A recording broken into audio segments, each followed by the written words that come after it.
This was actually in a halfway house, and Kimball expired on scene. The other subject was revived with Narcan. Kimball's drug screen was positive for fentanyl. Fentanyl and drug paraphernalia was recovered from the scene. Kimball's cell phone collected as evidence. This resulted in a search, in obtaining an arrest warrant for second-degree murder for one Brian O'Keefe Young Jr., 23 years old, of Baton Rouge. Mr. Young also had an extensive criminal history. Not only he had a little bit here in Livingston, but most of his stuff is from Baton Rouge. Timeline of events of this investigation: Kimball was observed on video surveillance at a facility and left on a bicycle.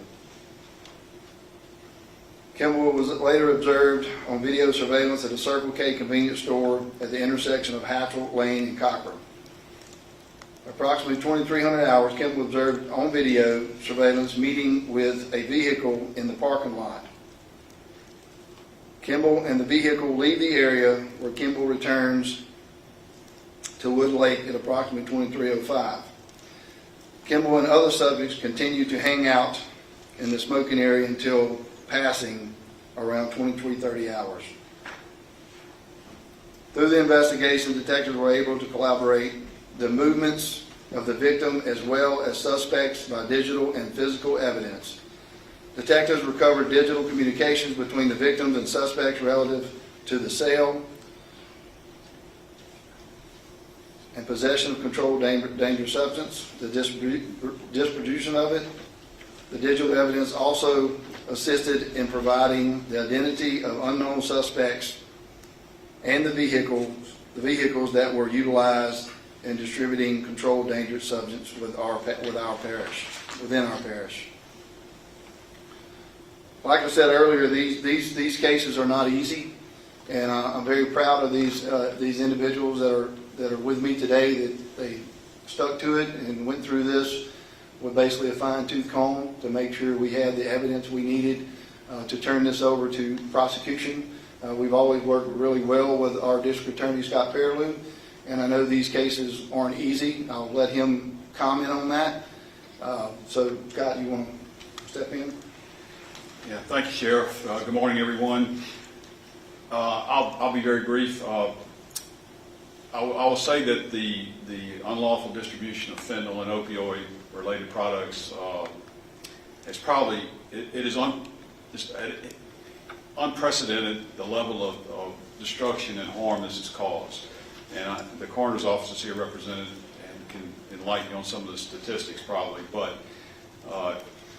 now, if you are purchasing or obtaining illicit drugs off the street in any kind of way, and it's just not if you're buying heroin or fentanyl, it's anything, as I understand these days, you are figuratively playing Russian roulette, and that's what the public needs to understand. The stuff is deadly. It's preying upon people who have severe weaknesses and addiction problems, and I appreciate the efforts of the Sheriff's Office here to do something about it. As the Sheriff said, these cases are difficult. They take time. The use of technology is, without getting into specifics and letting the world know how that works, it is changing the way this is handled. And we're going to utilize the second-degree murder statute as best we can. These cases will get to us soon. We'll do like we always do, review the evidence, make decisions on how we proceed, but with the backdrop that these are serious offenders, we believe, that need to be dealt with in a serious way. So again, thank you, Sheriff, for the effort of your department. You guys do a great job all the time, and we look forward to working with you on these cases. Thank you, Scott.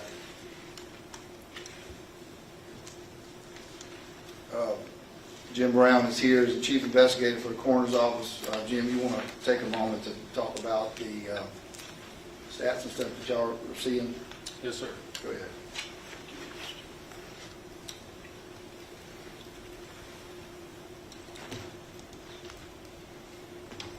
Good morning.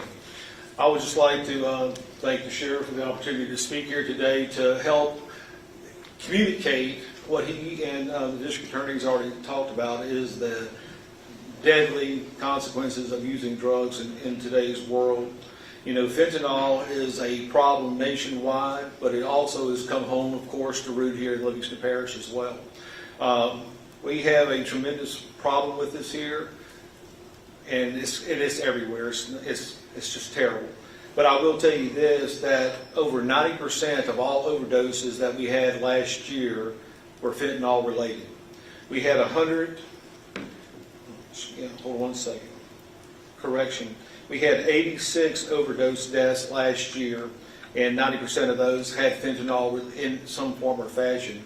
Most of the overdoses that are occurring are what we call mixed drug cases. They have multiple drugs, not only fentanyl, but methamphetamines, amphetamines, you name it, it's in there. It's a cocktail. The problem with that is that some of these drugs are fatal just taking them by themselves, but if you combine them together, it actually compounds the problem and makes it even more deadly, much more faster. So we had 122 overdose deaths in 2022. So we're averaging from 2019 to 2023 around 85 to 90 overdose deaths a year just in Livingston Parish. And that's a big number for us. It's nothing compared to, let's say, East Baton Rouge Parish, which is a much larger parish and have a lot more people and issues. But I would just say this.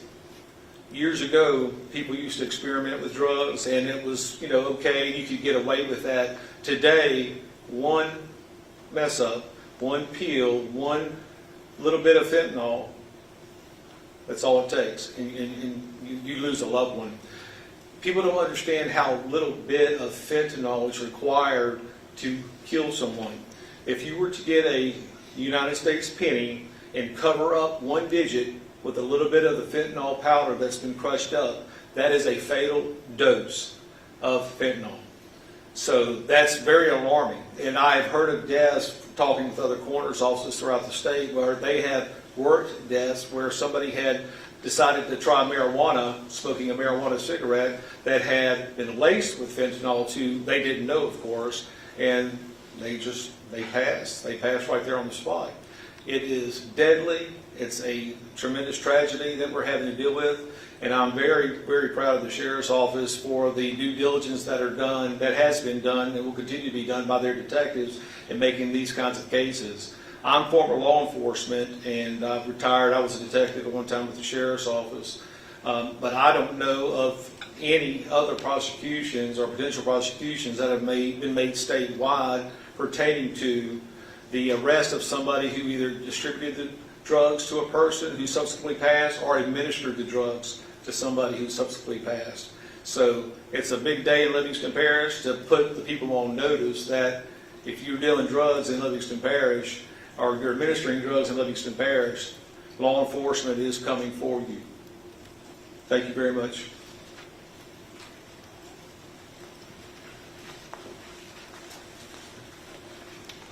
Thank you, Jim.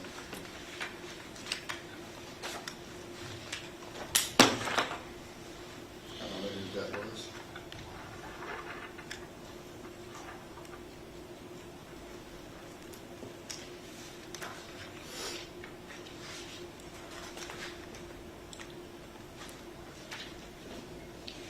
So I want to close with this, and I'll obviously entertain questions. Today we outline our first 3 arrests tied to methamphetamine fentanyl-related overdose deaths in Livingston Parish. And I promise you this is just the beginning. I can tell you that we have taken over $5 million in illegal drugs off the streets here in Livingston Parish since 2012. You also heard about the fentanyl today. We have seized 7+ pounds, enough to jeopardize the entire school system in Livingston Parish, which is just under 30,000 people. It's dangerous. If you haven't talked to your kids, you need to do it now, because it's real. And those of you who are distributing illegal narcotics, play dangerous games, you're going to suffer dangerous consequences.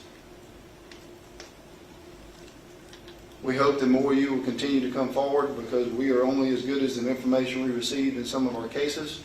As you can see, you give us the right information, you work with us, and together we'll make an awesome case. And the biggest thing for this, and I told you when I came in here, I was kind of excited, was the fact that you have some family members that make it a little bit of closure. So with that, we'll entertain any questions you might have.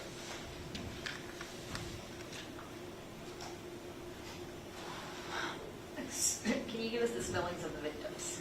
It will provide all that to you, Okay, awesome. And then as well as the warrants. Awesome. You talked about 5 million. I want to make sure I have this right. 5 million in drugs since 2012 and 7 pounds of fentanyl. 7+ pounds. Since when on fentanyl? You can say 2012. And then we already know that fentanyl is a huge issue here, I mean, just in Louisiana. So what prompted this press conference today on these 3 arrests? Well, it's never been done before. And let me tell you, it's something we try to do all the time. Because, you know, a lot of family members will reach out to us. We sometimes have some evidence, but it's never enough. And that's what's so difficult about these cases. It takes a lot, and we give it. But sometimes the stars don't line up. You don't have all the pieces to the puzzle to make a good prosecution or just a good arrest. And in these cases here, they were there, and we were able to gather enough evidence to put the pieces of the puzzle together and actually make good cases, and was able to charge these with second-degree murder, which they deserve to be charged with that. They deserve much more, but I don't think the death penalty applies in this, right? Does not. It does not. Yes, ma'am. I guess for Scott, we often hear that it's really hard to prove that somebody provided the drugs to somebody that led up to their death. What's different here? Well, as the sheriff said, we believe the evidence supports the elements of the statute needed. You have to have the unlawful distribution or dispensing of a controlled dangerous substance, and you have to show that it was a direct cause of somebody dying, that unlawful distribution or dispensing. It has to be proven that that was the direct cause, or those controlled dangerous substances, whatever they are, fentanyl, whatever they may be, cause was a direct cause. That's the wording of the statute, a direct cause of the death of an individual. So that's, in any case, our burden is always to prove those elements beyond a reasonable doubt. And look, this is just the beginning. Cases start with an arrest. These guys behind me know that. The sheriff knows that. The investigation does not stop today because they've obtained warrants. And we know that very well with the sheriff's office here. We have a great relationship, and that happens every day. I think what the sheriff was referring to is this is the first time they've been able to make arrests for second-degree murder under this part of the statute. They make plenty of arrests on distribution and possession with intent to distribute illegal narcotics every day. So this is just, again, this is a tool that's available to us to prosecute with, and the level of this problem prompts this kind of action, I would suggest to you. So we're going to take advantage of the tools we have and move forward. Try to make this safe and to deter this type of conduct. Is this the first of its kind prosecution for you on cases like this? I thought about that, and my recollection is we had a case in Tangipahoa Parish years ago before the opioid and fentanyl explosion. We handled a case of this nature, and What in LP? I'm sorry. In LP? It was in Tangipahoa Parish. It was in the 21st, but in Tangipahoa Parish. I don't recall an arrest or a referral from law enforcement as a second-degree murder arrest under these types of facts. I don't recall that. The sheriff, I think, referred to this as the first time it's been done. So, We believe it's the first time. yeah, I don't recall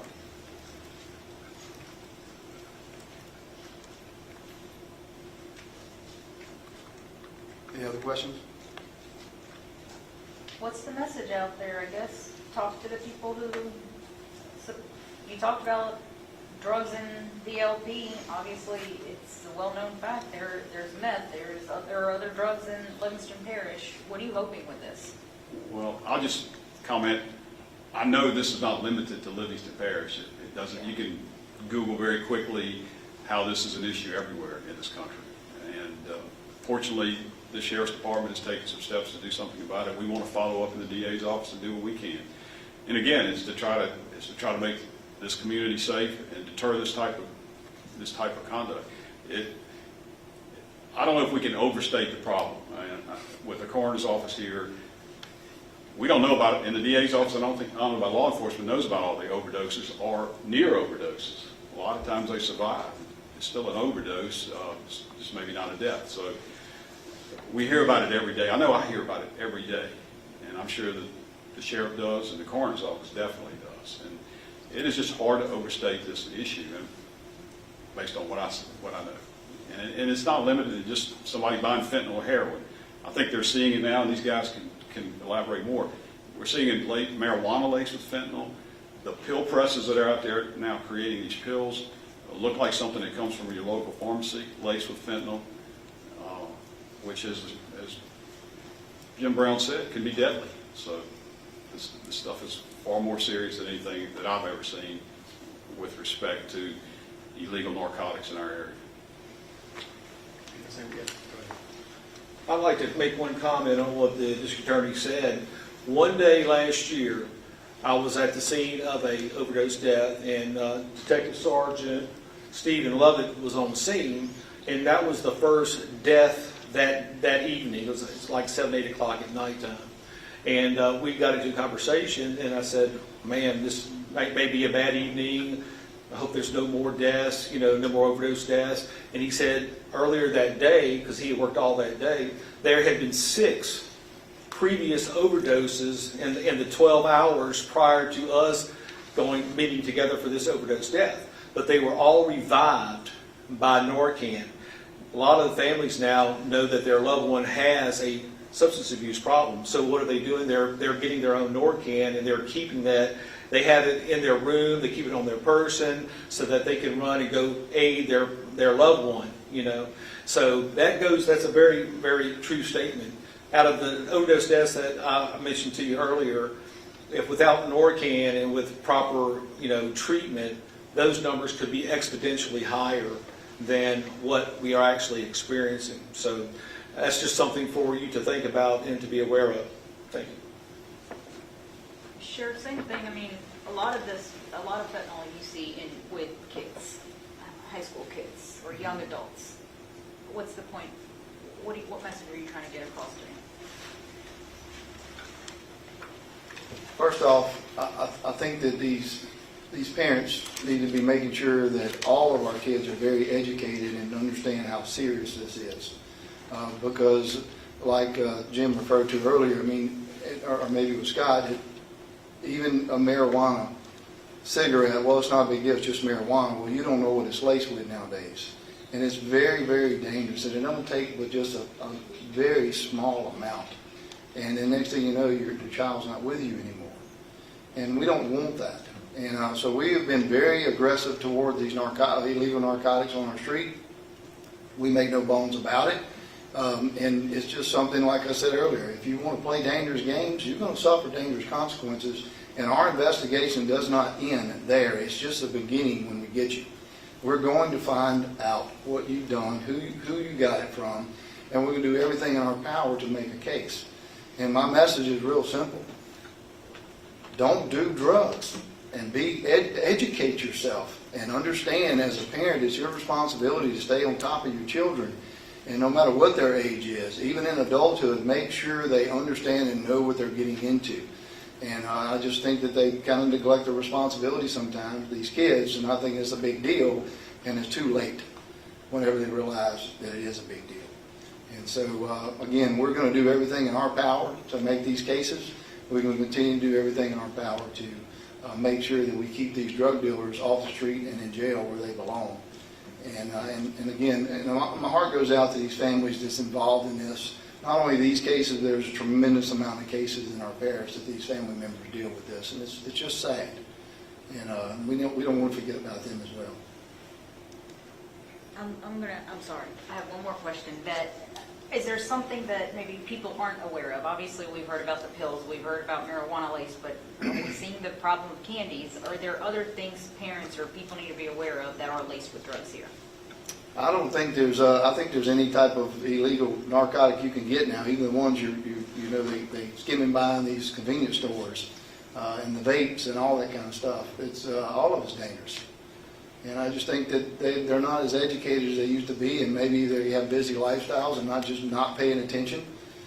But they need to take this serious. This is very, very serious. We have a lot of people that are dying, and we call it an accidental overdose because it's an accident. They don't go in there trying to kill themselves.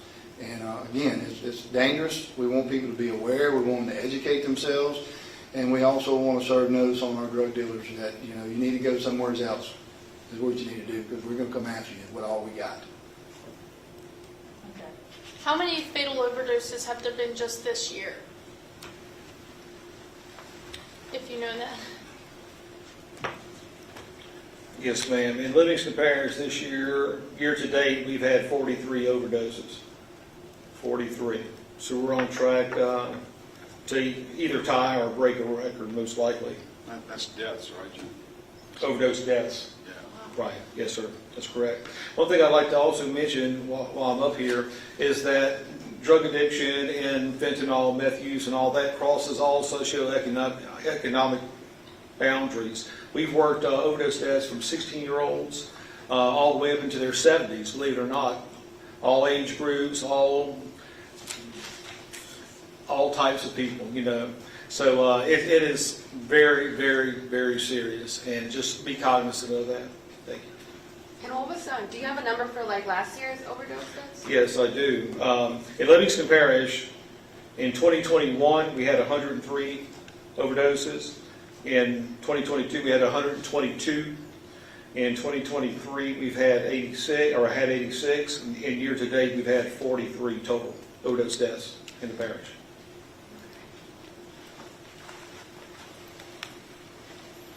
Any other questions? We appreciate y'all working with us to get the message out, and I appreciate your time today. And again, I just want to close by saying let's keep these families in our prayers. And to the family members of the deceased and the victims of these crimes, our heart goes out to you, and the Sheriff's Office here if you need us. So with that, thank you.